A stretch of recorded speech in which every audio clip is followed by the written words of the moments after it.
Coming up on District Wire News, turmoil in Libya. U.S. fighters continue attacking Muammar Gaddafi's forces as rebel forces cheer them on. We'll have the latest from North Africa, and we have a live roundtable discussion with two experts on the country. And paying to drink in Maryland, you may be paying more for that after-work cocktail. We'll tell you about a new proposal that drinkers might not like. District Wire News starts right now.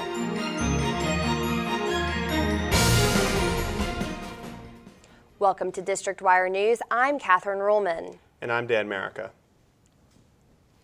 Two American crew members are safe today after their fighter jet crashed over northeast Libya. But the crash comes at a time when future command of the international mission to protect Libyan civilians is unclear. Jeremiah Patterson has more. Today marks the fourth day of combined efforts to protect Libyans from Gaddafi's military forces. An international operation is enforcing the no-fly zone and has targeted air defense sites and command centers throughout Libya. Operation Odyssey Dawn began after the UN Security Council authorized member states late last week to take all necessary measures to protect civilians, but the ultimate goal remains unclear. In Santiago, Chile, President Obama took a strong stance against the 41-year tenure of Gaddafi. It is U.S. policy that Gaddafi needs to go. And we've got a wide range of tools in addition to our military efforts to support that policy. But the U.S. and United Kingdom have fired 159 Tomahawk missiles since the operation started, and that military involvement leaves some leaders confused. No, I do not understand the mission because, as far as I can tell, in the United States there is no mission. There are no guidelines for success. The president is going to have a hard time getting Democrats to support this unless he comes forward with a great deal more. There's also confusion over who will eventually lead the international mission. U.S. officials say they hope to hand control over to NATO, but the transition will be delayed because even NATO members can't decide what the final goal should be. This all leaves rebel forces to continue fighting under a no-fly zone they say has come too late, and without the military support they say is required. I'm Jeremiah Patterson for District Wire News. Stay tuned for more on the turmoil in Libya. Two experts are here for a roundtable discussion on what's happening now and what's coming up next. The body of a missing Virginia woman teacher was found in Japan. Taylor Anderson, a 24-year-old Richmond native, had been teaching English since 2008. Anderson may be the first American victim in Japan's earthquake and subsequent tsunami. Anderson's mother says her daughter was last seen riding her bicycle away from the Ishinumaki Elementary School. Young people are working together to raise awareness in Japan. Many are volunteering and others are using social media to make a difference in their country. Anna Corin has the story. It was an unstoppable force that swallowed up entire communities in a matter of seconds. A historic earthquake caused this monster tsunami, creating devastation and misery on an unprecedented scale.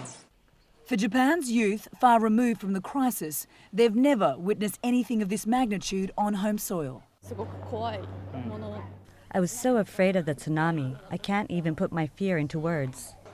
And now the threat of a nuclear fallout has many of them on edge.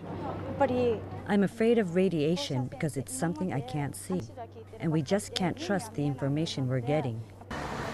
For a generation struggling with high unemployment and a depressed economy, the crisis could have easily added to their bleak prospects.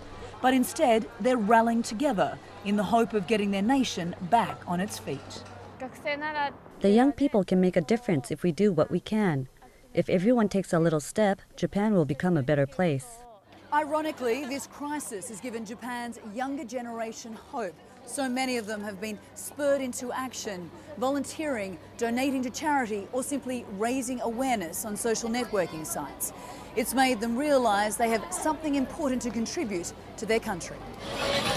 Once criticized as being apathetic, this generation is now changing perceptions. I think young people can make a difference, and because of that, Japan will recover. Anna Corin, CNN, Tokyo. Police officer is due in court today. Police set up an internal sting to get Officer Guillermo Ortiz to buy already stolen electronic equipment. He was arrested and is pleading not guilty to a misdemeanor charge. Two other officers were also arrested this month on related charges. They are due in court later this month. Police have arrested and charged Brittany Norwood with killing her Lululemon Athletica co-worker in Bethesda. Norwood appeared in a Montgomery County court Monday afternoon via video conference. She is being held without bond. Norwood originally told police that she and the victim, Jana Murray, were sexually assaulted by two masked men, but police said Norwood's story didn't add up, and she was later charged with the crime. The Montgomery County state attorney said Jana's wounds were too numerous to count. Norwood faces life in prison if convicted. A Virginia man gets freedom as his birthday present. Thomas Hainsworth, who spent 27 years in prison for multiple rapes and attacks, has been cleared of those charges. He was convicted in a string of rapes and attacks on women when he was just 18 years old, but Hainsworth always claimed his innocence.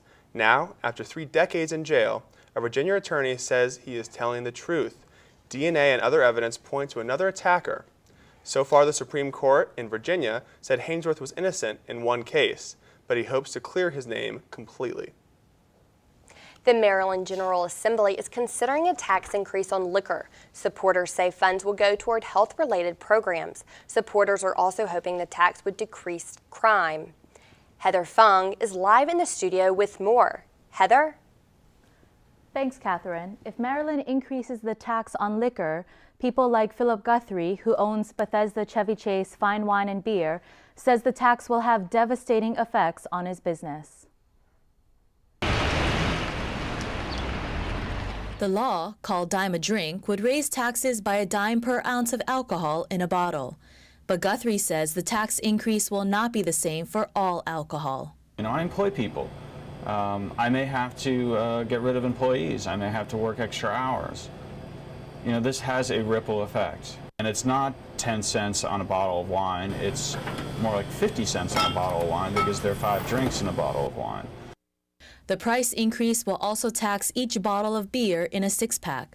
And Guthrie says being so close to D.C. will affect the customer traffic in his store. Now, if people can buy their beer or wine substantially cheaper in the District of Columbia, they'll go 2 miles down the road to the District of Columbia, that customer base. But not all Maryland residents believe the alcohol tax will affect consumers' decisions. It's not like they're going to be sitting there adding it up over time. Over time, 10 cents is, X amount of dollars that you're spending in additional taxes. If they want to drink, they're going to drink regardless. But some Maryland residents say they don't think the tax increase will make that big of a difference. Per bottle, a few cents a day, eventually, not going to make any difference. Increasing or decreasing 10 cents. You can see it in the gas price. People are still driving because they have to. But from an owner's perspective, every cent counts.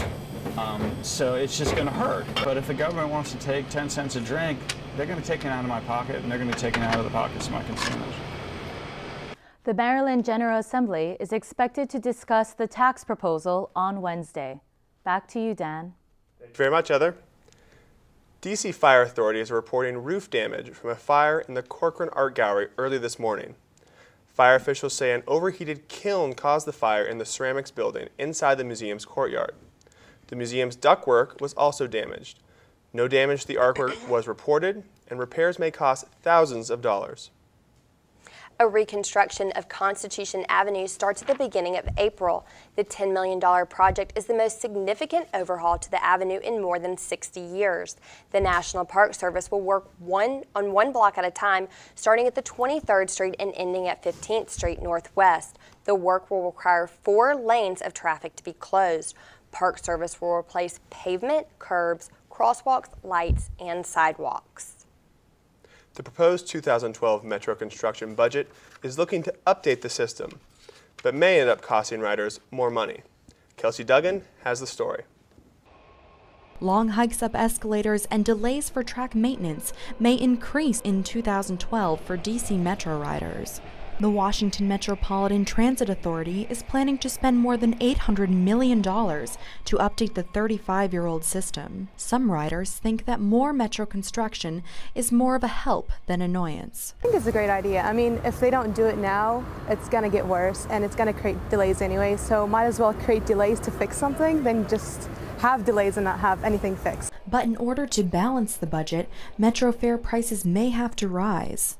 Commuters will have to shell out $2 for a peak boarding ticket, which is 35 cents more than the current price. That cost is too high for some riders. It's pretty expensive for me. I come all the way from Greenbelt almost every day, so yeah, that would be a significant impact. The Transit Authority says they will focus most of their funds on buying replacement rail cars and buses, instead of fixing smaller issues like leaky ceilings or cracked platforms. Although the improvement budget plan is currently focusing on upgrading more buses and rail cars, Metro officials will be holding 2 more meetings at the beginning of April so that community members can go and say what specific projects they want money to be spent on. For District Wire News, I'm Kelsey Duggan. Coming up after the break, turmoil in Libya. We'll chat with experts about the ongoing fight as the situation grows increasingly violent. A live roundtable discussion after the break. And American University is known as the country's most politically active campuses. So why aren't more students volunteering for student government? We'll have more after the break.